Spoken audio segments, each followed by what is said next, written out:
Yo no tenía idea de lo que me esperaba cuando recibí aquella llamada, una tarde helada de enero, hace ya tantos años. Era la policía. Me dijeron que había ocurrido un accidente. Mi hija, Clara, había muerto. El coche había resbalado en la curva de la carretera vieja, la que sube por la colina. Me dijeron que había llovido, que los frenos fallaron, que fue instantáneo.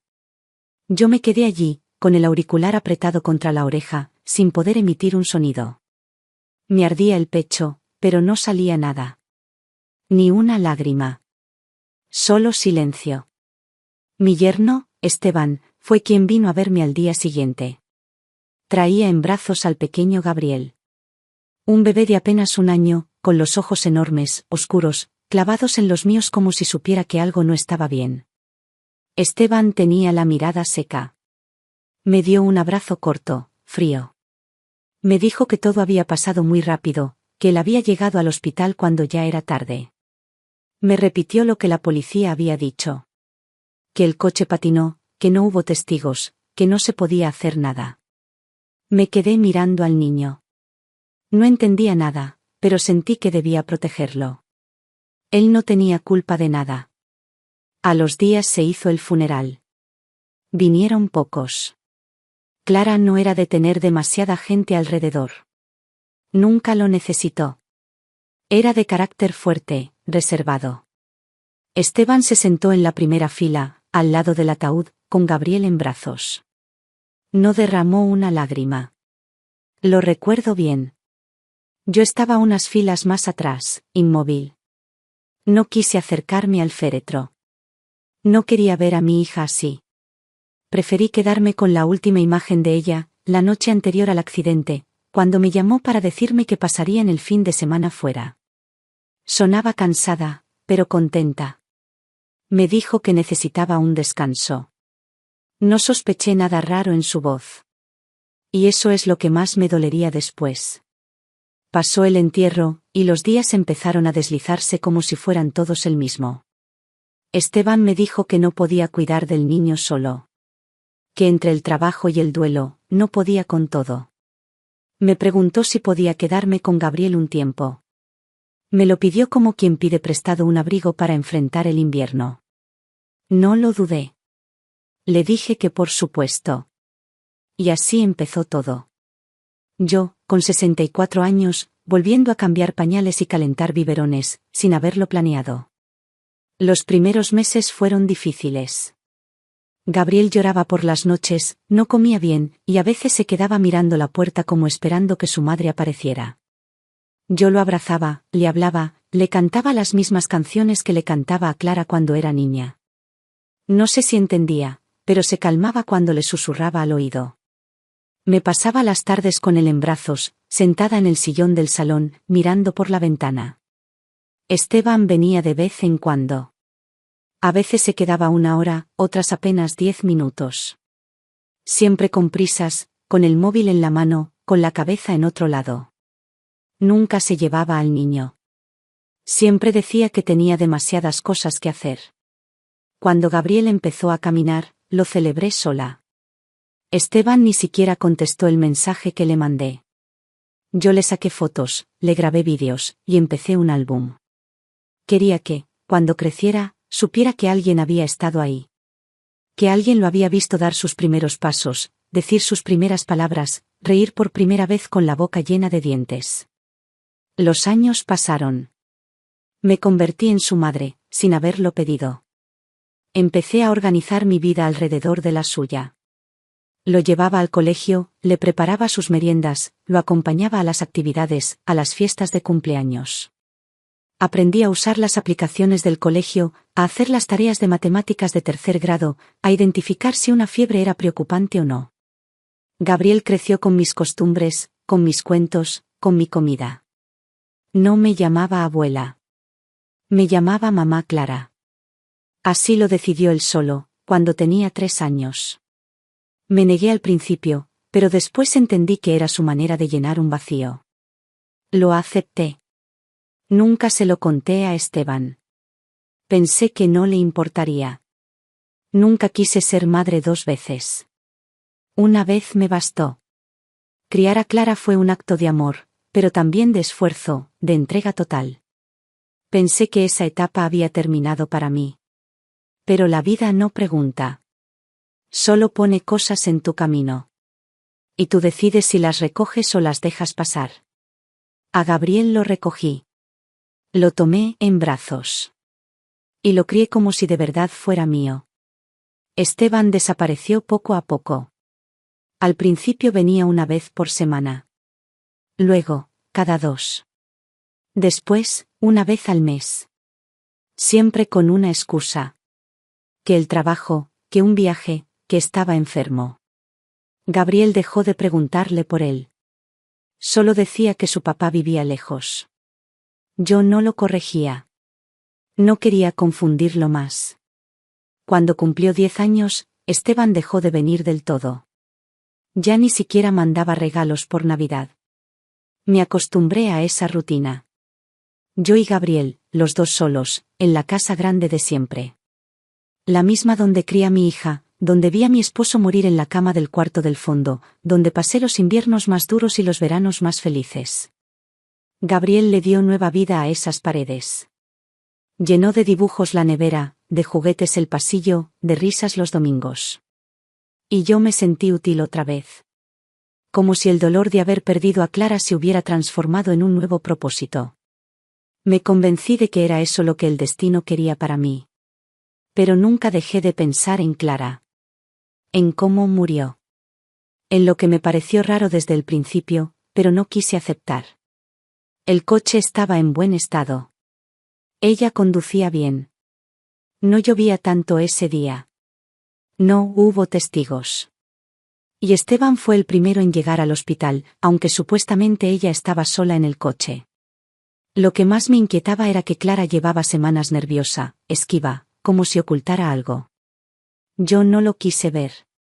Pensé que era el estrés del trabajo, de la maternidad. No hice preguntas. Y esa falta de preguntas me pesaría después. A los 15 años, Gabriel era alto, fuerte, brillante. Le gustaba la historia, tocaba la guitarra, y tenía una ternura que me rompía el corazón. Me abrazaba todas las noches antes de dormir. Me decía que yo era la mejor madre del mundo. Y yo sonreía, le acariciaba el pelo, y me iba al cuarto con el alma hecha trizas. Porque empezaban a llegarme rumores. Cosas que decía la gente. Un amigo que mencionó haber visto a Esteban con una mujer antes de que Clara muriera. Una vecina que recordaba haber oído una pelea fuerte una semana antes del accidente. Un excompañero de Clara que dijo algo extraño sobre una discusión en el trabajo. Yo empecé a atar cabos, sin querer. Y lo que descubrí después, cambiaría todo. Gabriel tenía 16 años cuando escuché la primera verdad que me rompió por dentro. Era un domingo gris. Yo estaba en la cocina, pelando calabazas para el puré, mientras él dormía todavía. La radio hablaba de cualquier cosa, una música suave de fondo, el golpeteo leve de la lluvia en las ventanas. De pronto, sonó el timbre. Eran las 8:15 de la mañana. Nadie venía a esa hora, y mucho menos un domingo. Me sequé las manos en el delantal y fui a abrir. Era Rosario. Una mujer que había trabajado con Clara en el centro de atención médica del distrito. Nunca habíamos sido cercanas, pero ella me saludaba con respeto cada vez que nos cruzábamos. Esa mañana no traía ese respeto en la cara. Tenía los ojos hundidos, las manos nerviosas, y una expresión que me decía que no venía a tomar café. Le ofrecí pasar, pero dijo que no. Que sería rápido. Me dijo que llevaba años guardando silencio, pero que ya no podía más. Que soñaba con Clara cada semana, que la oía en la noche, que sentía que debía decirme la verdad. Yo no entendía nada. Le pedí que se calmara, que hablara claro. Y entonces lo soltó. Dijo que Clara y Esteban estaban mal desde hacía meses antes del accidente. Que Clara sospechaba que él le era infiel. Que discutían en la oficina, en la casa, en cualquier parte. Que más de una vez había llorado en su hombro. Que no quería separarse aún por miedo a quedarse sola con el niño. Que temía perderlo todo. Rosario me dijo que Clara le había confesado algo días antes de morir. Algo que yo nunca estuve preparada para escuchar. Clara creía que Esteban quería deshacerse de ella. Que había encontrado documentos escondidos, correos, mensajes sospechosos. Que él negaba todo, pero que ella no le creía. Que una noche lo había visto hablando por teléfono en la terraza, diciéndole a alguien que todo iba a salir bien, que faltaba poco. Que desde entonces dormía con un cuchillo bajo la almohada. Me dijo también que Clara había ido a hablar con un abogado, pero que no llegó a presentar nada. Que tenía miedo. Miedo de que, si daba un paso en falso, él hiciera algo irreversible. Yo me quedé ahí, de pie en la puerta, con las palabras de Rosario perforándome los oídos como clavos. Quise decirle que se equivocaba. Que seguramente exageraba. Que Clara era sensible, que podía haberse confundido. Pero no lo dije. Porque algo dentro de mí me decía que no exageraba. Que todo tenía sentido. Que la forma en que murió Clara no fue un accidente. Rosario se fue sin tomar el café. Me dejó con una sensación de vacío, con las piernas flojas y las manos temblorosas. Volví a la cocina sin saber qué hacer. No quería que Gabriel notara nada. No podía permitir que sus 16 años se contaminaran con un odio que no le correspondía. Así que guardé silencio. Otra vez. Pero ya no podía mirar a Esteban con los mismos ojos. Y aunque hacía años que no lo veía en persona, me obsesioné con saber más. Empecé a investigar en secreto. Busqué archivos antiguos, llamé a compañeros de trabajo de Clara, revisé sus cosas, sus correos. Encontré una carpeta escondida en un cajón del escritorio, donde guardaba sus certificados universitarios. Dentro, había copias de mensajes impresos. Conversaciones entre Esteban y una mujer que no conocía. Decían cosas como, pronto serás solo tú y yo, y ella ya sospecha, pero no importa. Mensajes fechados un mes antes del accidente. Mensajes que Clara había impreso y guardado. Y nadie más lo sabía. Sentí náuseas.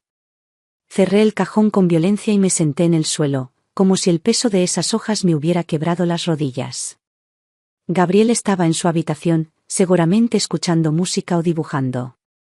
Me sentí como una traidora por guardar aquel secreto. Pero también supe que no podía contárselo. No, a él. No todavía. Los días se volvieron una rutina tensa. Yo hacía como si todo estuviera bien. Cocinaba, limpiaba, lo acompañaba a sus actividades. Pero por dentro, estaba rota. Empecé a tener pesadillas. Soñaba con Clara caminando por el borde de la carretera, bajo la lluvia, descalza, con la cara llena de miedo. Soñaba con Esteban riéndose desde la orilla, empujándola con una mano invisible. Gabriel empezó a notar mi cambio. Me preguntó un par de veces si estaba enferma. Le dije que no. Que era el clima. Que ya estaba vieja. Me abrazaba más seguido, como si supiera que algo no andaba bien pero no supiera cómo preguntarlo. Un día, mientras él estaba en clase, busqué a un viejo amigo de mi marido. Un hombre que había sido abogado penalista antes de retirarse. Le conté todo, sin mencionar nombres, como si fuera una historia ajena. Él me escuchó en silencio. Al final, me dijo que era posible. Que si yo tenía pruebas, podía denunciar. Pero que después de tantos años, sería difícil. Y que el muchacho, si era hijo del asesino, merecía saber la verdad, aunque eso lo destrozara. No dormí esa noche. Ni la siguiente. Ni la siguiente. Unos meses después, fui al médico. Me sentía mal. Me costaba respirar, me dolía el pecho. Me hicieron análisis, radiografías. Me dijeron que tenía una dolencia cardíaca crónica, que debía cuidarme, evitar emociones fuertes, descansar más. Me reí. ¿Cómo se descansa con un secreto como ese en el pecho? Decidí seguir investigando. Busqué el nombre de la mujer con la que Esteban hablaba en los mensajes. La encontré. Su nombre era Mariana. Trabajaba en la misma clínica que Clara. Vivía en las afueras de la ciudad. Fui hasta su casa un día, sin anunciarme. Me atendió con una expresión de sorpresa. No me reconoció al principio. Le dije quién era. Le temblaron las manos. Me invitó a pasar, pero no acepté. Le pregunté si había amado a Esteban. Me dijo que sí. Que aún lo hacía. Le pregunté si sabía lo que había pasado con Clara. Bajó la mirada. No dijo que sí. Pero tampoco lo negó. Le pregunté por Gabriel. Y fue ahí cuando el mundo se desmoronó. Me dijo que Gabriel no era hijo de Clara. Que era suyo. Que lo tuvo con Esteban cuando aún estaba casado. Que Clara nunca lo supo. Que creía que era suyo porque Mariana no podía tener hijos y había estado tomando medicamentos para ocultar el embarazo. Que el plan era irse juntos. Pero que algo salió mal. Que Clara descubrió más de la cuenta. Y después, murió. Le grité que era una asesina. Le escupí que arruinaron una vida buena. Que me robaron a mi hija. Me miró con los ojos secos, como si ya no tuviera lágrimas. Me dijo que ella solo quería una vida con Esteban. Que nunca pensaron que llegaría tan lejos. Que la muerte de Clara no fue parte del plan, pero que Esteban hizo lo que creyó necesario. Volví a casa con los pies arrastrando el suelo. Gabriel me abrazó cuando llegué. Me dijo que había preparado la cena. Que quería que yo descansara. Me miró con sus ojos oscuros, los mismos ojos de Clara, o eso creí durante años. Ahora sabía que no eran suyos. Que eran de Mariana. De la mujer que le robó todo a mi hija. Pero no era culpa de Gabriel. No era su culpa haber nacido de la mentira. Y entonces tomé una decisión. No iba a contarle nada. Nunca. Él era mi nieto, aunque no lo fuera por sangre. Lo crié, lo amé, lo protegí. Y eso no se cambia con una verdad tardía.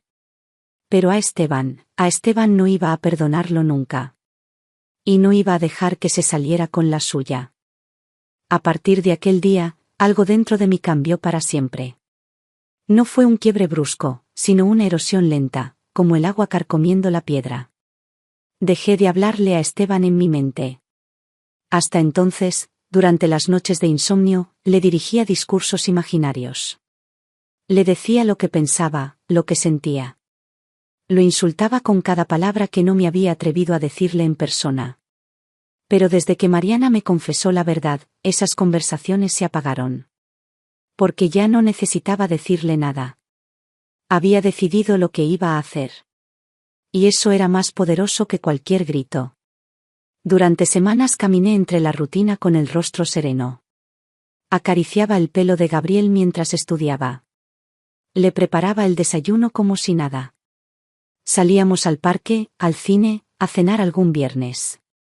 Él reía, hablaba de sus planes, de las universidades que le interesaban. Quería estudiar historia. Decía que los errores del pasado solo se podían evitar si los entendíamos. Yo lo escuchaba, lo miraba con un amor tan grande que me dolía. Porque sabía que su historia era un error que no era suyo, pero que iba a marcarlo siempre. No sabía cómo vengarme de Esteban al principio. No sabía por dónde empezar. Un hombre así, acostumbrado a ocultar, a manipular, a borrar huellas, no se destruye con una sola acción. Requiere paciencia. Requiere una mente fría. Y sobre todo, requiere saber más que él. Así que empecé a observar. Busqué cada registro público disponible. Comencé con sus empresas. Tenía varias, todas pequeñas, repartidas con nombres prestados, sociedades en las que figuraban como titulares amigos, sobrinos, conocidos. Lavaba dinero. Eso era evidente. No se vivía como él vivía con un sueldo de gerente de operaciones. Ni con 3. Fui armando el rompecabezas en silencio, anotando todo en una libreta vieja de tapas duras, con letra pequeña, prolija. Como en los viejos tiempos, cuando ayudaba a mi marido con los balances. Tenía contactos aún. La gente cree que con la edad una se vuelve invisible. Y es cierto, pero eso es útil. Nadie se cuida de una anciana. Nadie cree que una mujer con el cabello blanco y las manos arrugadas pueda ver más de lo que dicen las apariencias. Pero yo veía. Y preguntaba. Y a veces alguien me soltaba una frase, una pista, un dato que me servía. Puse todo en orden. Me enteré de que tenía deudas ocultas. Que había hipotecado una propiedad de su madre sin que ella lo supiera. Que le debía dinero a un socio. Que el año anterior una inspección casi lo arruina. Que había falsificado documentos, alterado cifras. Todo encajaba. Todo formaba parte de la imagen que se había creado. El yerno modelo, el viudo sufrido, el padre soltero. Una máscara. Empecé a hacer llamadas discretas. Me hice pasar por una potencial inversora. Utilicé un segundo nombre. Hablé con uno de sus socios más recientes. Le dije que tenía interés en invertir en su proyecto de clínicas privadas. Me dio su número directo. Lo llamé. Su voz sonó amable, educada. Me dijo que estaría encantado de reunirse.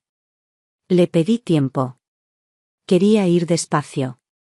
Prepararme. Mientras tanto, Gabriel terminó el colegio. Lo celebramos solos. Esteban no apareció. Ni siquiera un mensaje. Gabriel no dijo nada. Solo sonrió y me abrazó fuerte esa noche, cuando sopló las velas. Me pidió que no muriera nunca. Me reí, le dije que todavía tenía cuerda para rato. Pero sabía que el tiempo era algo que ya no tenía de sobra. Fui al médico otra vez. La enfermedad avanzaba. Me dieron más medicación. Me advirtieron que debía evitar emociones fuertes. Me recomendaron no vivir sola. Me fui a casa con las pastillas nuevas en el bolso y una decisión más firme que nunca. Si me quedaban pocos años, iba a usarlos bien. Iba a dejar este mundo con la conciencia en paz. Y eso solo lo iba a conseguir de una forma. La venganza no es algo que llegue de golpe. Se construye. Como un jardín. Hay que saber qué semillas plantar. Hay que esperar que crezcan. Hay que podar lo que sobra. Así lo hice. A Esteban lo llamé después de casi 8 años sin contacto. Fingí estar enferma, más de lo que estaba. Le dije que quería hablar. Que necesitaba poner mis papeles en orden. Que tenía miedo de morir y no dejar todo arreglado. Usé la culpa como anzuelo. Funcionó. Me dijo que vendría al día siguiente. Gabriel estaba de viaje con unos amigos. Me aseguré de que no estuviera en casa. Esteban llegó puntual, como siempre. Traía una chaqueta cara, zapatos relucientes, reloj nuevo. El mismo aire de superioridad. Entró como si nunca se hubiera ido. Se sentó en el sillón, cruzó las piernas, me preguntó cómo estaba. Fingí fragilidad. Le ofrecí té. Le hablé de papeles, de herencia, de testamentos. Sus ojos brillaron como los de un cuervo que huele la carne. Me dijo que podía ayudarme. Que él sabía cómo manejar esas cosas. Que me podía evitar problemas. Le dije que sí. Que quería dejarle todo a Gabriel. Que no confiaba en abogados. Que él era lo más cercano a un hijo que me quedaba. Y que si algo me pasaba, quería que él se encargara. Le hablé de mis bienes. De lo que había ahorrado. De mis acciones, mis propiedades. No exageré. Pero tampoco resté. Sabía que escucharía con atención. Que anotaría en su mente cada cifra. Le dije que había una propiedad en la costa que estaba valorada en más de lo que él ganaba en un año. Le vi la mandíbula tensarse apenas. Esa noche, volví a escribir en mi libreta. Anoté todo. Cada gesto. Cada palabra. Cada trago de té. Sabía que él volvería. Sabía que ya olía el dinero como un perro viejo huele la lluvia. Los días siguientes me comuniqué con 2 abogados de confianza. Gente que había trabajado con mi marido décadas atrás. Les pedí discreción absoluta. Modifiqué mi testamento. Incluí cláusulas específicas. Dejé claro que Gabriel recibiría todo, pero que no podía cederlo, venderlo ni transferirlo a nadie durante 10 años. Que solo podía usarlo para estudiar, vivir y trabajar. Y que si algo me pasaba de forma sospechosa, se abriría una investigación con nombres ya indicados. Les pedí que lo dejaran todo firmado, sellado, guardado bajo custodia. Esteban me visitó 2 veces más. En la tercera, trajo a Mariana. No me sorprendió. Ella me miró sin vergüenza. Como si lo que compartíamos fuera ya algo lejano. Me dio la mano, me habló con cortesía. Me preguntó cómo estaba Gabriel. Le dije que bien. Que era un buen muchacho. Que esperaba que fuera feliz. Esteban dijo que quería hablar del futuro. Que quizá era hora de pensar en repartir responsabilidades. Le dije que estaba en eso. Que ya había tomado decisiones. Que pronto sabría más. No volví a llamarlos. Me dediqué a disfrutar lo que tenía. Caminatas con Gabriel. Películas viejas. Libros en la tarde. Tardes de chocolate caliente. Su música retumbando en su habitación. Él tocando la guitarra, yo tejiendo. No dije nada. No mencioné a Mariana. Ni una palabra sobre lo que sabía. El amor puede ser más fuerte que la verdad. Pero la justicia merece otro idioma. Y yo ya había empezado a hablarlo. El tiempo ya no corría. Medía mis días por suspiros, por sonidos mínimos, por el crujir de la madera en la escalera al atardecer, por el roce de la bufanda de Gabriel al dejarla en el perchero. Había aprendido a leer el mundo con otros ojos. No buscaba justicia en los tribunales ni redención en la religión. Solo quería equilibrio. Que lo que se rompió sin razón, se corrigiera con intención. Que el peso del crimen, del abandono, del engaño, no se perdiera en el aire como el humo de un fósforo. Gabriel empezaba la universidad. Entró a historia con una beca parcial y una sonrisa que no se le caía de la cara. Lo acompañé en todo el proceso. Fui a las reuniones, firmé papeles, pregunté por los programas. Me aprendí los nombres de sus profesores, lo ayudé a preparar presentaciones, le preguntaba sobre sus lecturas. Él crecía frente a mí como un árbol al que regué durante años sin darme cuenta del tamaño que estaba alcanzando. Y yo, sabiendo todo lo que sabía, lo miraba como si el mundo aún tuviera algo bueno. En paralelo, comencé a filtrar información. Con cuidado. Un sobre anónimo llegó a la oficina de impuestos. Otro, al escritorio de un fiscal conocido. Un tercero fue enviado a una revista de investigación. Dentro, copias de documentos, nombres de testaferros, movimientos bancarios, grabaciones. No firmé nada. No puse ni una pista de mi identidad. Cada sobre tenía una huella distinta, un camino distinto. Me aseguré de que no pudieran rastrearme. No por miedo, sino por eficiencia. Esteban no sabía lo que se venía. Lo noté en su silencio. En su tranquilidad. Mariana había empezado a enviar mensajes ocasionales a Gabriel. Preguntas disfrazadas de interés. Frases como, «¿Qué grande estás?» o «Me acuerdo de cuando te vi de bebé».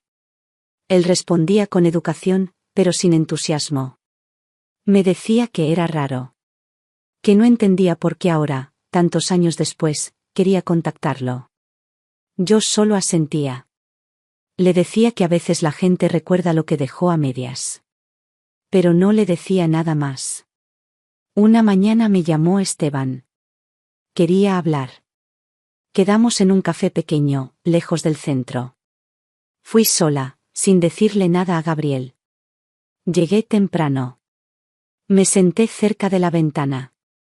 Pedí un té. Él llegó puntual, como siempre, impecable. Se sentó, cruzó las piernas, me sonrió como si todo estuviera bien. Me preguntó cómo estaba mi salud. Le dije que estable. Que los médicos hacían lo que podían. Y entonces se fue directo al punto. Dijo que había escuchado rumores. Que estaban revisando empresas con las que él había trabajado. Que un par de contactos suyos le habían advertido que alguien había enviado pruebas. Me miró con una mezcla de sospecha y súplica. Me preguntó si yo sabía algo. Si alguien me había dicho algo. Lo miré a los ojos. No parpadeé. Le dije que llevaba años viéndolo vivir como si nada. Que no podía entender cómo dormía por las noches. Que Gabriel lo había esperado más de una década. Y que él no se había molestado ni en llamarlo para su cumpleaños. Le dije que no sabía nada de esos rumores, pero que si eran ciertos, quizás era momento de pagar por todo. Por lo visible. Y por lo que nadie sabía. Esteban bajó la mirada. Se quedó callado unos segundos. Después dijo que había cometido errores, pero que todos lo hacían. Que yo no entendía el mundo de los negocios. Que él solo intentaba darle una vida mejor a Gabriel. Ahí me reí. Por primera vez, me reí en su cara. Le dije que dejara de usar a Gabriel como excusa. Que nunca fue su motivación, solo su escudo. Que si tanto le importaba, habría estado presente. Habría sido un padre. No un parásito que desapareció cuando le convenía. Se levantó sin decir adiós. Salió del café con el cuello levantado, sin mirar atrás. Esa misma tarde, envié los últimos documentos. Era la pieza final. La conexión entre sus empresas fantasma y los fondos desviados de una organización médica que dirigía. Era algo que podía llevarlo directo a juicio. Lo hice sin prisa. Revisé cada hoja. Cada cifra. Y lo envié como quien cierra una carta de amor, pero al revés. No tardó en estallar. 2 semanas después salió en los periódicos. Fraude, evasión, posible enriquecimiento ilícito. Las investigaciones empezaron. Algunos socios se bajaron de proyectos. La prensa tocó su puerta. Y yo, desde mi casa, tejía frente al televisor mientras las noticias mostraban su foto con un rótulo en rojo. Gabriel lo vio. Me preguntó si yo sabía algo. Le dije la verdad. Le dije que Esteban no era un buen hombre. Que había hecho muchas cosas mal. Que quizás la justicia ahora estaba haciendo su trabajo. Me miró largo rato. Después dijo que nunca lo conoció en verdad. Que no lo iba a extrañar. A las semanas lo citaron a declarar. Él y Mariana. Los dos, en el mismo caso. Corrupción. Lavado. Falsificación. Él intentó negar todo. Ella, al parecer, no resistió. Habló más de la cuenta. Fue ahí cuando lo supe, se habían traicionado. Como los lobos heridos que se muerden entre sí al final de la cacería. Yo no moví un dedo más. Lo había hecho todo. Sin escándalos. Sin amenazas. Sin violencia. Había destruido su mundo desde dentro. Como él había hecho con el mío. Pero aún faltaba una cosa más. Algo pequeño. Silencioso. Y definitivo. Después de que todo se vino abajo para Esteban, me sentí por primera vez en años como si pudiera respirar profundo sin que algo me apretara el pecho. No era alegría. Tampoco alivio. Era más bien una serenidad que se instala cuando has cerrado una puerta que llevaba demasiado tiempo abierta y fría. El viento ya no entraba por ahí. Y el silencio que quedaba era mío. Pero había algo más. Algo que aún no había resuelto. Algo que no tenía que ver con la venganza ni con la justicia. Era Gabriel. Siempre había sido Gabriel. Yo sabía quién era. Sabía de dónde venía. Sabía lo que llevaba en la sangre, aunque él no lo supiera. Y sabía que no debía pagar por nada de eso. Nunca. Empecé a preparar todo con precisión quirúrgica. Como si fuera una última obra, mi obra. El cierre de una historia que me había tragado durante años y que por fin tenía sentido. Organicé mis papeles, ordené mis propiedades, revisé cada escritura, cada cláusula, cada nombre. Nada debía quedar librado al azar. Porque cuando uno no puede estar para cuidar, debe dejar todo preparado para proteger desde el vacío. Volví a ver a mis abogados. Les pedí que se hiciera una revisión completa del testamento. Les expliqué con frialdad, con datos, sin emociones, lo que necesitaba, que todo quedara bajo custodia para Gabriel, pero con candados legales. No podía correr el riesgo de que Esteban intentara acercarse de nuevo en el futuro. La caída pública no garantiza el olvido. Los que viven de la ambición siempre encuentran grietas. Diseñé un fideicomiso. Una figura robusta, blindada, que protegiera el patrimonio hasta que Gabriel cumpliera 30 años. Antes de esa edad, no podía vender, donar ni transferir nada. Solo usar lo necesario para vivir, estudiar y trabajar. Si intentaba algo indebido, los bienes pasaban a una fundación de salud que había creado años atrás con mi esposo. A los abogados les pareció demasiado restrictivo. Les dije que era exactamente lo que quería. Incluí una cláusula especial: si Gabriel, por cualquier motivo, decidía compartir o ceder parte de su herencia a Esteban o a cualquier persona con lazos comerciales o personales con él, todo se anularía automáticamente. Los abogados se miraron entre ellos. Uno me preguntó si estaba segura. Les dije que sí. Les dije que había criado a ese muchacho durante 15 años sin saber que no era mío. Que lo amaba más que a nada, pero que el mundo es cruel, y uno no puede confiar en los instintos cuando hay gente sin escrúpulos. Les dije que mi deber era dejarle todo, pero también enseñarle, a mi manera, cómo protegerse de quienes usan el cariño como arma. Cuando salí de esa oficina, caminé más lento que nunca. Pero por dentro, sentía que avanzaba. Que por fin todo lo que hice tenía una forma clara. El dolor, el esfuerzo, el silencio, las decisiones. Gabriel no sospechaba nada. Me hablaba de sus clases, de sus proyectos. Me pedía consejos para escribir sus ensayos. Me mostraba fotos con sus nuevos amigos. A veces llegaba tarde, y se disculpaba como cuando era niño y rompía un vaso. Yo lo miraba y pensaba en todo lo que él no sabía. En todo lo que le ocultaba por amor. Una noche me senté a escribirle una carta. Una sola. De mi puño y letra. Se la dejé guardada en una caja fuerte, junto con una copia del testamento, una lista de contactos de confianza, y algunos objetos personales. Fotos, recortes de diario, una libreta con fechas importantes. No para explicarle todo. No para llenarle la cabeza con versiones.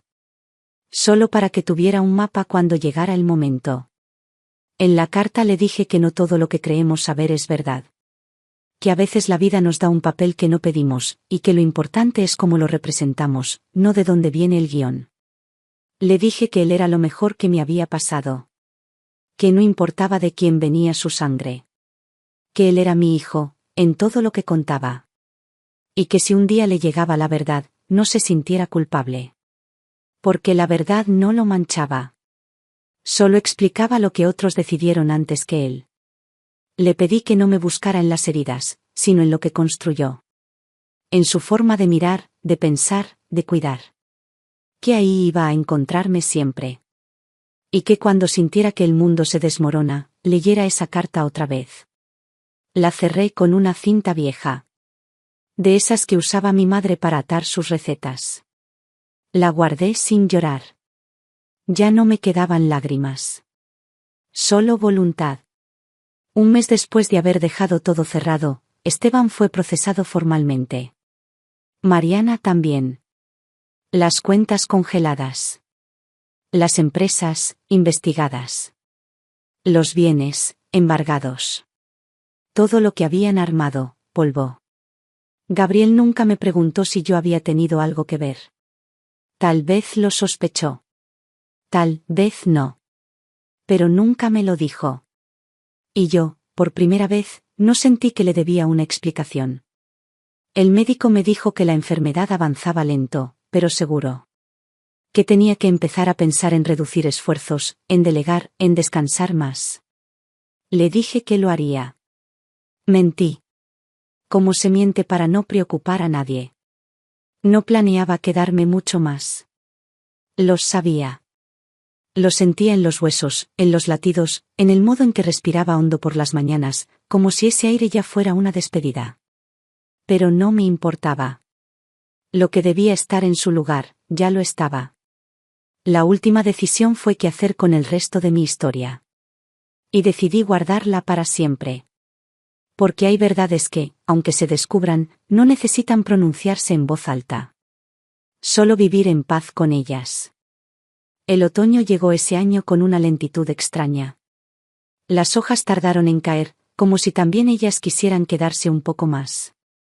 Yo sentía lo mismo. Cada mañana, cuando abría las persianas del salón, me detenía a mirar el cielo unos segundos más de lo habitual. Como si me preguntara en silencio cuántas veces más podría ver esa luz colarse entre los visillos, derramarse sobre el piso, bailar en el borde de la mesa. Gabriel ya no era el mismo. La universidad lo había pulido de una forma hermosa. Seguía siendo gentil, pero ahora tenía argumentos, ideas claras, una voz firme. Discutía sobre política, sobre memoria histórica, sobre ética. Leía libros que yo había leído décadas atrás, y los miraba con otros ojos. A veces se sentaba frente a mí y me preguntaba cosas sobre mi juventud, sobre mis padres, sobre cómo era todo antes. Y yo le respondía con una sonrisa que escondía grietas. Porque cada vez que él hablaba de la verdad, de lo importante que era saberla, algo dentro de mí se tensaba. Yo había hecho mi parte. Había cumplido. Había protegido. Había hecho justicia sin manchar sus manos. Pero el secreto seguía ahí. Como una sombra callada en la habitación. Y con cada día que pasaba, más temía que se hiciera presente. No porque yo dudara de mi decisión. Sino porque sabía que si él llegaba a descubrirlo, aunque fuera por otros medios, algo dentro de él se rompería. Y no quería que se rompiera. No, a él. Una tarde, mientras organizaba unos papeles en la biblioteca, encontré una caja que no recordaba. Estaba en el estante más bajo, detrás de unos álbumes de fotos. Dentro había cartas de Clara. Cartas sueltas, algunas sin abrir. La mayoría eran notas que me había escrito cuando era adolescente, cuando se fue a estudiar fuera, cuando se peleaba conmigo por cosas que ahora me parecen tan mínimas. Las leí todas una por una, como si ella misma estuviera hablándome desde otro tiempo. Me detuve en una en particular. Fechada 6 meses antes de su muerte. Querida mamá, decía, a veces tengo miedo. Miedo de lo que no entiendo. Miedo de estar tomando malas decisiones. Pero confío en que pase lo que pase, tú siempre vas a cuidar lo que más amo. Si algún día me pasa algo, quiero que lo sepas, no me fui sin luchar. No me rendí. Solo, no sé si voy a tener tiempo de resolver todo. Perdóname si dejo cosas a medias. Sé que tú vas a saber qué hacer. Lloré en silencio esa noche. Sin ruido. Sin lágrimas desbordadas. Solo una humedad lenta en los ojos que no terminaba de caer. Porque entendí, como nunca antes, que ella lo sabía. Que Clara sabía que algo podía pasarle. Que confió en mí como madre, no para vengarla, sino para terminar lo que ella no pudo. Y lo hice. A mi manera. A mi tiempo. Pero lo hice. Al día siguiente, Gabriel me trajo una carpeta. Me dijo que tenía que hacer un trabajo sobre crímenes no resueltos de la última década. Que había elegido un caso de corrupción médica que involucraba a varias clínicas y empresas fantasma. Me miró con una sonrisa inocente. Me dijo que era fascinante cómo todo se había descubierto gracias a denuncias anónimas. Que algún día quería ser el quien ayudara a sacar verdades así a la luz. Mi corazón se detuvo un segundo. Fingí interés. Le pregunté si necesitaba ayuda. Me dijo que no. Que tenía todo bajo control. Cuando se fue a su habitación, me quedé sentada largo rato. Miré la carpeta. No me atreví a abrirla. El mundo es pequeño. Y las casualidades son, a veces, señales disfrazadas. Pasaron los días. Una mañana, Gabriel se sentó frente a mí, con los codos sobre la mesa y una mirada seria. Me dijo que había encontrado algo en los archivos del caso. Algo que le pareció extraño. Me temblaron los dedos, pero logré mantener la calma. Le pregunté qué era. Me dijo que uno de los documentos filtrados tenía una anotación a mano, una firma que no se correspondía con ninguno de los denunciantes oficiales. Me mostró una copia. Era una letra parecida a la mía. No igual, pero similar. Dijo que había pensado en mí por un segundo, solo por curiosidad. Porque había visto mi letra muchas veces en notas, en recetas, en las cartas que le dejaba cuando salía. Le dije que no sabía nada. Que quizá era una coincidencia. Que mucha gente tenía esa letra antigua, redonda, educada. Asintió. No insistió. Pero en su mirada, vi una chispa. Esa noche volví a leer la carta que le había dejado guardada en la caja fuerte.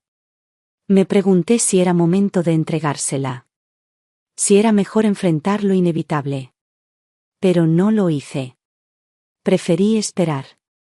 A veces, el amor también se mide por lo que uno decide callar. Y yo aún no estaba lista para ver ese cristal romperse frente a mis ojos. La primera vez que me caí fue en la cocina. No hubo mareo, ni advertencia, ni aviso. Solo el golpe seco del cuerpo contra las baldosas y el sabor metálico en la boca. Gabriel no estaba. Estaba en la universidad, en una clase de historia medieval. Yo lo sabía porque me lo había contado la noche anterior con entusiasmo. No podía pedirle ayuda. No podía gritar. Me arrastré como pude hasta el pasillo y, después de varios intentos, logré incorporarme con ayuda del aparador. No llamé a nadie. Me lavé la sangre del labio, me puse hielo en la rodilla, y me senté en el sillón como si todo fuera parte del día. Esa noche no dormí. Me dolía cada músculo, pero no era eso lo que me quitaba el sueño. Era el pensamiento insistente, punzante, de que ya no tenía tanto tiempo. De que el reloj había empezado a marcar de forma distinta. Más feroz. Más cruel. Las semanas siguientes fueron más de lo mismo. Caídas pequeñas. Mareos breves. Fatiga al caminar solo unas cuadras. Dolor en los huesos. Pérdida de apetito. Pero la mente, curiosamente, se mantenía firme. Como si mi cuerpo estuviera despidiéndose de a poco, pero mi voluntad se negara a irse. Gabriel lo notó, claro que sí. Me preguntaba todo el tiempo si me sentía bien. Que estaba más pálida, que me notaba más cansada. Me ofrecía ir conmigo al médico. Yo le decía que eran los años, que el frío me afectaba más, que no se preocupara. Mentía, porque no quería que su último recuerdo de mí fuera el de una mujer derrotada. Una noche, mientras lavaba los platos, me llamó desde su cuarto. Su tono era distinto. Le dije que esperara, que ya iba. Cuando entré, tenía en la cama varios papeles desplegados. Me pidió que me sentara. No hablaba como un nieto. Hablaba como un hombre que sospecha. Me dijo que había seguido investigando el caso Esteban. Que algunos documentos no cuadraban. Que había demasiada información precisa como para haber venido de un denunciante externo. Me mostró las fechas, los sellos, los detalles que solo alguien muy cercano podría haber sabido. Me preguntó, con voz baja, si yo había tenido algo que ver. No le respondí al principio. Lo miré. Solo lo miré. Vi sus ojos, los mismos que me habían mirado desde la cuna, los mismos que habían buscado consuelo en mí durante años. Y supe que esa era la pregunta que ya no podía evitar. Le dije que sí. ¿Qué fui yo? No le expliqué todo. Solo le dije que hice lo que tenía que hacer. Que no fue por venganza, sino por justicia. Que no quería que él creciera bajo la sombra de alguien como Esteban. Que no podía permitir que esa mentira siguiera marcando nuestras vidas. Me escuchó sin moverse. Después se levantó, caminó por el cuarto, abrió la ventana. No dijo nada durante un buen rato. Finalmente, me miró y dijo que necesitaba tiempo. Que no sabía cómo sentirse. Que no estaba enojado, pero que se sentía confundido. Le dije que lo entendía. Y que lo amaba. Que eso era lo único que no iba a cambiar. Pasó una semana sin que dijéramos mucho más. Hablábamos de lo cotidiano. De la comida, del clima, de la universidad. Pero había un silencio nuevo entre nosotros. Uno espeso, invisible, que se interponía en cada conversación. Un domingo por la tarde, Gabriel volvió a hablar del tema. Me dijo que había leído todo el expediente del caso. Que había hablado con una profesora de Derecho Penal. Que lo entendía. Que no sabía si habría hecho lo mismo en mi lugar, pero que no podía juzgarme. Me dijo que me admiraba por haber hecho lo que nadie más se atrevió. Que gracias a mí, mucha gente que había sido estafada ahora tenía la posibilidad de recuperar algo. Pero entonces me preguntó algo que no estaba preparado para escuchar. Me preguntó por qué lo había hecho sin decirle nada. No podía decirle la verdad. No podía mirarlo a los ojos y confesarle que no era hijo de Clara. Que todo lo que había creído sobre su madre era mentira. Que era fruto de un engaño, de una traición, de una cadena de errores y ambiciones. Que su verdadero origen era algo que podría romperle el alma. Le dije que lo hice por él. Que a veces, proteger es también callar. Que no todo lo que se sabe debe ser dicho. Que el amor también es silencio. Se quedó callado. Y esa noche, por primera vez en años, cenamos sin palabras. Al día siguiente, me desmayé en el baño. Esta vez fue peor. Me golpeé la cabeza contra la cerámica. Gabriel me encontró tirada. Me desperté en la ambulancia, con su mano sosteniendo la mía y los ojos llenos de pánico. Estuve 2 días en observación. Diagnóstico: insuficiencia cardíaca avanzada. Recomendación: reposo absoluto, asistencia permanente, cuidados paliativos. Cuando volvimos a casa, todo cambió. Gabriel ya no se iba.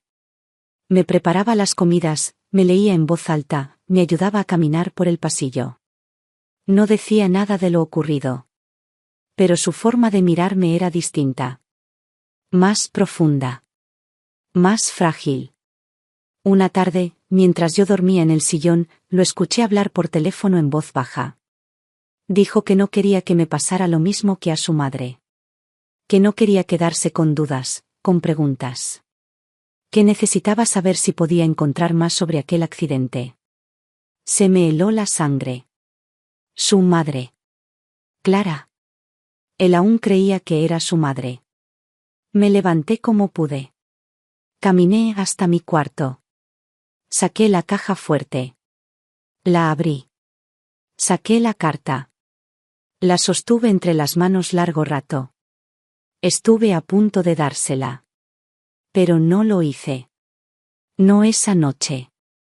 Tal vez al día siguiente. Tal vez nunca. Porque a veces, la verdad no libera. Solo deja heridas sin cura. Y yo no estaba lista para verla sangrar. Las noches se volvieron más largas. El sueño llegaba a intervalos y no descansaba. Solo dormía a ratos, como si mi cuerpo tuviera miedo de dejarse ir por completo. Gabriel dormía en el sofá de la sala, cerca de mi cuarto, por si necesitaba algo. Yo fingía no escucharlo cuando se levantaba de madrugada para mirarme, asegurarse de que aún respiraba. A veces abría los ojos y lo encontraba allí, quieto, en silencio, con la expresión de un niño que no sabe cómo proteger a su madre del tiempo. Me hablaba en voz baja. Me leía fragmentos de libros, me contaba anécdotas de sus clases, me mostraba fotos de excursiones. Hacía todo con una dulzura que me rompía el corazón. Porque sabía, como lo sabía yo, que cada uno de esos gestos era una despedida. Disfrazada de rutina, de ternura, de cuidado, pero despedida al fin. Una tarde, mientras me servía un poco de sopa, me dijo que había escrito un ensayo sobre mí. Que no lo iba a entregar en ninguna asignatura. Que era solo para él. Me preguntó si podía leerlo en voz alta. Le dije que sí. Se sentó frente a mí, con la espalda recta, como cuando tenía 10 años y me recitaba poesías del colegio. Abrió su cuaderno y comenzó. Hablaba de una mujer que crió a un niño sin condiciones. De cómo lo acompañó en cada momento, sin importar el cansancio, el dolor o el silencio del mundo. Hablaba de cómo esa mujer no necesitó ser madre para serlo todo. De cómo el amor puede construirse con actos, no con sangre. De cómo una casa puede ser un escudo, un abrazo, un faro. Y de cómo él, ese niño, había aprendido a amar gracias a ella. A elegir el bien. A no repetir errores. Mientras leía, mis manos temblaban. Pero no de dolor. Temblaban por dentro. Porque comprendí que él lo sabía. No en palabras exactas. No con todos los detalles. Pero lo sabía. Sabía que algo no encajaba. Y había elegido amarme igual. Cuando terminó, se me acercó, me tomó la mano y me dijo que no necesitaba saber nada más. Que el pasado ya no importaba. Que lo único que le dolía era que no creyera que podía cargar conmigo lo que fuera. Le dije que no se trataba de cargar. Que a veces, uno guarda cosas no porque pesen, sino porque están hechas de un material demasiado delicado como para exponerlo al mundo. Me besó la frente. Me dijo que estaba orgulloso de mí. Que iba a estar bien. Después de eso, los días fueron más tranquilos. Le pedí que abriera las ventanas cada mañana. Que dejara entrar el aire, incluso cuando hacía frío. Que pusiera música suave. Que me hablara de cosas sencillas. No quería irme con el ruido del pasado en los oídos. Solo quería eso, su voz, la luz en el piso, el olor del café que preparaba para mí aunque ya no pudiera tomarlo. Una mañana le pedí que sacara de mi armario una caja. No la de la carta. Otra. Más antigua. Más liviana. Dentro había cartas mías de juventud, recortes, fotos con Clara. Le dije que eran para él. Para que conociera la parte de mí que no llegué a contarle. Para que me imaginara joven, fuerte, equivocada también. Para que entendiera que fui muchas cosas antes de ser su mamá Clara. Se las llevó a su cuarto y las leyó en silencio. No preguntó por Clara. No preguntó por Esteban. No preguntó por Mariana. Solo volvió a mí y me dijo, ahora entiendo por qué nunca dejaste de pelear. Siempre fuiste así. Esa noche dormí mejor que en semanas. Soñé con Clara. No con su rostro antes del accidente. No con su expresión cansada de los últimos meses. La soñé de niña. Con el pelo recogido en 2 trenzas, corriendo por el jardín, riendo como si el mundo nunca pudiera hacerle daño. Yo estaba sentada en la hamaca, y ella se acercaba a mí y me decía, lo hiciste bien, mamá. Ya está. Y me desperté con los ojos húmedos, pero con el corazón en paz. Los médicos ya no me hablaban de tratamiento. Solo de acompañamiento. Dolía más por Gabriel que por mí. Porque verlo preparar pastillas, limpiar mis manos, leer las etiquetas de los remedios con cara de adulto responsable, me partía en pedazos. Yo quería que él siguiera siendo el niño que me abrazaba fuerte cuando soñaba cosas feas. Pero ya no lo era. Era un hombre. Uno bueno. Uno del que mi hija estaría orgullosa. Me pidió que grabáramos mi voz. Que quería tener algo mío para siempre. Le dije que sí. Grabamos pequeñas historias. Le conté cuentos que me contaban de niña. Le hablé de mi primer trabajo. De cómo conocí a su abuelo. De lo que sentí cuando nació Clara. De cómo una casa vacía puede llenarse solo con una risa. También le hablé de los días sin respuestas. De los silencios pesados. De lo que se guarda para no romper lo que todavía está sano. No mencioné nombres. No dije nada que lo quebrara. Solo verdades envueltas en metáforas. Para que, algún día, si quería, las descifrara. El invierno se instaló sin pedir permiso. Las noches eran más frías. Las manos, más torpes. Los días, más cortos. Gabriel empezó a escribir en un cuaderno cada noche. No me dejaba leerlo. Me decía que era su forma de no olvidar. De grabarme en su memoria con palabras. A mí no me importaba que no lo compartiera. Saber que lo hacía era suficiente. Una tarde, mientras él salía a hacer compras, abrí la caja fuerte. Saqué la carta. La miré por última vez. Y la dejé exactamente donde estaba. Porque entendí que el amor no siempre necesita explicaciones. Solo presencia. Y aunque pronto ya no estaría presente físicamente, sabía que seguiría viva en él. En su forma de mirar. En cómo defiende lo que cree justo. En cómo ama sin condiciones. Ese fue, al final, el legado más importante. La última noche no tuvo señales. Ni presagios, ni dolores nuevos. Solo un aire calmo, como el de antes de una tormenta que no termina de llegar. Gabriel me preparó la cena como siempre. Un puré suave, pan tostado, una infusión que ya no podía saborear del todo, pero que me reconfortaba igual. Se sentó frente a mí, me preguntó si quería ver una película. Le dije que prefería música. Algo clásico. Vivaldi, si podía ser. Puso el disco. Me arropó las piernas. Se quedó a mi lado sin decir nada. Le acaricié la mano, le dije que era feliz. No se lo había dicho en mucho tiempo, no así. Con esa palabra. Él sonrió. Me dijo que él también lo era. Después me llevó hasta la cama, despacio, como quien traslada un tesoro frágil. Me ayudó a acostarme, me acomodó las almohadas. Me preguntó si quería que dejara la puerta abierta. Le dije que no, que ya podía dormir tranquilo. Que esa noche iba a estar bien. Le di un beso en la frente. Le dije que lo amaba. Y fue verdad. Cerré los ojos con la música aún flotando en el aire.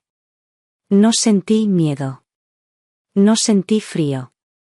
Solo esa paz inmensa que había buscado durante años y que, por fin, habitaba en mí.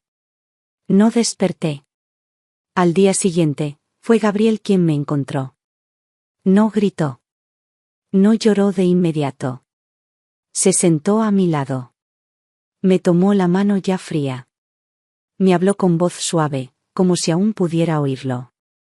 Le habló a la ausencia como se le habla a un dios, con respeto, con amor, con dolor. Después vinieron los trámites. Los médicos. Las llamadas. El velorio fue sencillo. Como yo lo había pedido. Sin flores costosas, sin discursos. Solo la gente que de verdad me conoció. Gabriel habló unos minutos. Dijo que fui su madre aunque no me parió. Que le enseñé a vivir, pero también a no olvidar.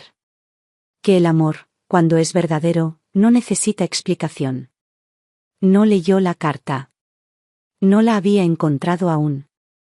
Un mes después, cuando ya el duelo empezaba a mezclarse con la rutina, abrió la caja fuerte. Encontró los papeles, los documentos, la carta. La leyó en su cuarto. Solo. No vino a preguntarme nada después. No fue al cementerio. No llamó a nadie. Solo se encerró con mis palabras. Y eligió el silencio. Como el mío. Guardó la carta en una caja nueva. Le puso fecha. La cerró con cinta. Escribió en la tapa, cuando mi hijo cumpla 20. Nunca supe si sintió rabia. Nunca supe si lloró por saber lo que yo callé. Solo sé que siguió adelante. Que se graduó. Que escribió libros. Que dio clases. Que viajó. Que volvió. Y que cada año, en el aniversario de mi muerte, se sentaba en mi sillón, abría mis álbumes, ponía Vivaldi, y se quedaba ahí un par de horas. En silencio. En paz. Como aquella última noche. Y ese fue el final. No de una vida. Sino de una promesa cumplida. Porque al final, no dije la verdad. Pero no mentí. Porque lo amé. Y él lo supo. Y eso bastó. Suscríbete y no te pierdas ningún vídeo.